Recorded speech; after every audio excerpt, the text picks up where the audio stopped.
చాలా మంది ఐక్య పోరాటాలకు ఏఐటీసీ విఘాతం కలిగించారని చెప్తాను. నేనంటే ఉన్నా ఈరోజు ఎప్పుడు ఏఐటీసీ ఐక్య పోరాటాలకు తోడు పాటిస్తారు. జరిగింది కూడా మీరు అర్థం చేసుకోవాలి. గోదావరిలో అన్ని కార్మిక సంఘాలకు కూర్చున్నాం. ఏఐటీసీ, సిఐటియు, హెచ్ఎంఎస్, బిఎంఎస్ మినహాయించి ఐఎన్టీయూసీ, టీబీజీ సంఘాలను కూర్చున్నాం. ఐక్యంగా సమ్మె నడిపిద్దామని చర్చలు జరిగినాయి. మా జగప్రసాద్ గారు మాకు 20 రోజులు టైం ఇవ్వండి, మేము రాజకీయ మన మంత్రి గారితో మాట్లాడాలి, లేకపోతే గవర్నమెంట్ తో మాట్లాడాలని ఆయన టైం అడిగారు.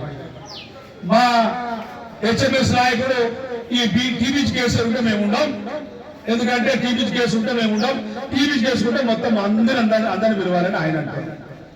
ఏదో టీబీజీ కేసు అని ఏమంటారు, ఆల్రెడీ మేము సమ్మె నోటీస్ తయారు చేసి పెట్టుకున్నాం, మీరు మమ్మల్ని తీసుకున్నా తీసుకోకపోయినా మా పోరాటం బాగుంటాం. ఇక మిగిలిన ఎవరంటే సిఐటి, మేము మిగిలిన ఇక ఐక్య పోరాటం ఎట్లా చేస్తాం? ఏఐటీసీ ఒక ప్రొవిజన్ ఉంది, గెలిచే సంఘం, సమ్మె నోటీస్ ఇచ్చే సంఘం, ఇచ్చి మాట్లాడే అవకాశం ఉన్నది. ఇచ్చినాక కూడా అవకాశం ఉంది. గతంలో మీరు ఒకసారి ఎదుగు తిరిగి చూస్తే తెలుస్తుంది.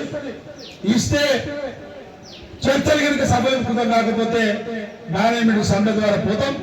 అప్పుడు మాట్లాడుకొని సమ్మెలో మిగతా కార్మిక సంఘాలు కలుపుకొని 8 మంది చర్చల ప్రతినిధులు ఉంటే అవసరమైతే 4 గతంలో పక్కకు పెట్టి మిగతా కార్మిక సంఘాలు 4 పెట్టుకొని అగ్రిమెంట్ చేసిన సందర్భాలు కూడా ఉన్నాయి. కాబట్టి ఎప్పుడు ఈ భుజం పెట్టి చర్చలు ఐక్య పోరాటాల విఘాతం కల్పించే సమస్య లేదు. కానీ వాస్తవ పరిస్థితులు కూడా మనం గమనించాలి. అందుకనే వీటి మీద మీరంతా ఆలోచన చేయాలి. చర్చలు జరిగినాయి. మనం బరాబరుగా 4-5 అంశాలు, ప్రధానమైన అంశాలు. ఈరోజు మెడికల్ బోర్డు అంటే